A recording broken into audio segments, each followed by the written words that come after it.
बीते कुछ दिनों से भारत और कनाडा के बीच तनाव लगातार बढ़ा हुआ है। दोनों देशों ने एक दूसरे के राजनयिक को बाहर कर दिया है।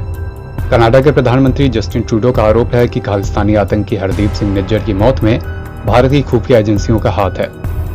भारत ने कनाडा के सभी आरोपों को खारिज किया है।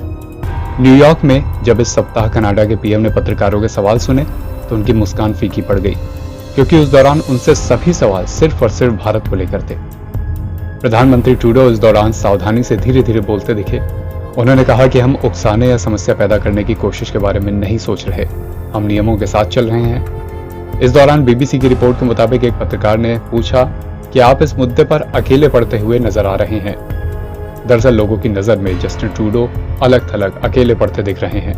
काफी हद तक उन्हें दुनिया ने उनके हाल पर छोड़ दिया है, क्योंकि उन्होंने दुनिया की सबसे तेज बढ़ती हुई अर्थव्यवस्थाओं में से एक और कनाडा से 35 गुना ज्यादा आबादी वाले देश भारत से पंगा लिया है।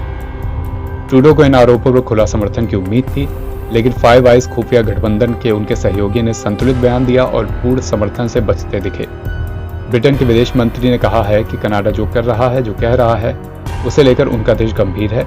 इसी तरह का बयान अमेरिका ने भी दिया, ऑस्ट्रेलिया ने भी दिया। सब ने दोनों तरफ बैलेंस करने की कोशिश की। ट्रूडो को उम्मीद थी कि उन्हें प्रत्यक्ष समर्थन मिलेगा, लेकिन भारत के खिलाफ बोलने को कोई भी देश पूरी तरह तैयार नहीं है।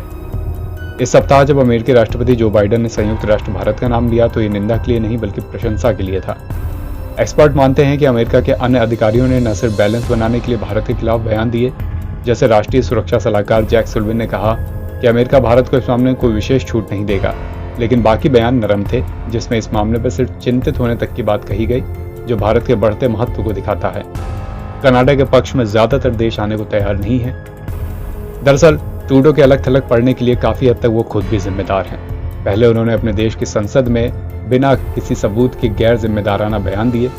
उस वक्त उन्होंने ये भी कहा था कि उनके पास इनपुट है कि निज्जर की हत्या में भारतीय खुफिया एजेंसियों और भारत के एजेंट्स का हाथ है, लेकिन जब बाद में उनसे कहा गया कि अगर उनके पास कोई सबूत है तो सामने रखें, तो वो सबूत देने से पूरी तरह मुकर गए।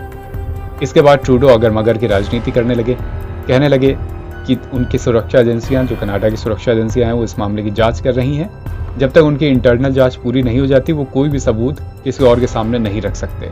यानी सबूत देने की बात पर ट्रूडो सीधे सीधे मुकर गए। लेकिन जब भारत पर इतने बड़े और गंभीर आरोप लगाने थे तो उन्होंने वो भरी संसद में आरोप लगाए, जो पूरी तरह गलत और बेबुनियाद थे।